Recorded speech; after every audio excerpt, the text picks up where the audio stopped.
Hello and welcome to the 19th episode of the Dirty Side of the Grid podcast, where we've turned up late to qualifying. But since I've slipped a fiver to the new stewards, we're going to start on pole position. I'm Yusuf and this is my co-host Muhammad. And today we're going to be talking about the Saudi Arabian Grand Prix, or the second race of the season, or very interesting. I don't know, I said or and then I ran out of stuff to say. Summarize, let's say, the race in a few words, and kind of bear in mind, we said last time it was kind of like, what do you say? It's a proof of concept. Yeah. Thoughts on that, and thoughts on the race overall. Is it good, not good?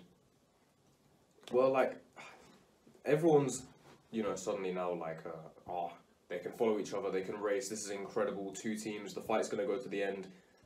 I'm always a bit wary. I don't want to set expectations too high based off two races out of 23. Especially with the season so long now. Exactly, yeah. But, they are looking like they can follow. It is looking like Red Bull and Ferrari are sort of equalish on pace. Obviously, everyone talks about certain teams having lots of potential to unlock in their car. But what if Red Bull has some incredible upgrade that puts them half a second ahead of Ferrari, and then they win the next four races? It could go either way, but at the moment, it's good. There's a battle at the front.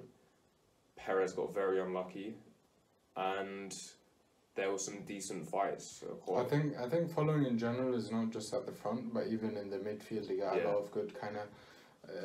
it's interesting even at the back. Even at the back of the grid, you're getting some decent overtakes. It's fairly interesting. It's not like it used to be the case where you got these two guys at the back are just following. But now is the case where you've got a few teams at the back who are actually fighting with each other. You've got a few teams in the midfield. There is I'd say, a performance gap. It's fairly evident last time between you have Red Bull and Ferrari, then Mercedes. Then you've got kind of most of the midfield. Then you got McLaren and Williams at the back. Yeah, or Aston Martin, I guess, is kind of... Yeah, I'd say in that ballpark range. Yeah. But I'd say this time McLaren have fixed the brake issue, and you can see they had a bit more performance this week. They were a lot quicker. Definitely, yeah. They were in and around kind of the points throughout the race. So I'm interested to see that's one car that has a lot of potential. The Mercedes as well. The Alfa Romeo as well, the Haas. I think there's a lot more kind of interesting stuff happening in the midfield. I am very interested to see if one of the midfield team catches up to the front, especially with extra time. That's true. We've never seen that before. Yeah. Because then it would make it very interesting if, say, Alfa Romeo has a car that's suddenly quick enough to get not even pole, but say P3 consistently. So then it makes it very I feel this year, with last year, I think you could have guessed where everyone would have finished. If everyone did their job, and no crashes and stuff, you kind of guess where everyone is. Where I think this year it's a bit different. I think you can't guess qualifying. You can't guess the race, even if everything goes perfectly smooth. I think with everything being so close, strategy is very important. Tire management is very important. Overtaking is very interesting now because they overtake and then you got that weird part where you get DRS and pass because they're too close. They're so close to each other that you just get it back. And it's very interesting, Verstappen slowing down and they're fighting over. We'll get into that stuff, definitely, yeah. But I'd say it's made overtaking very interesting because it's not like Lewis with the Mercedes. They just go around the outside and you're never gonna see him. It's 20 seconds at the front. Yeah. It's not like that. Even overtaking is very difficult now. The race was decided by half a second. That's very big.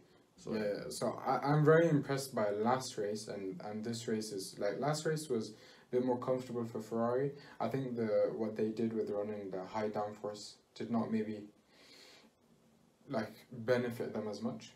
Perhaps the strategy could have been better maybe, but I think overall I think the proof of concept is a thumbs up, I guess. Well, so I guess to set us off into the whole weekend, we've got to start with the 60-second summary. Yeah, but you're doing it this week. You're trying to convince me to do it. Am I really doing it this? If you turn on your laptop, I can do it. Okay, fine.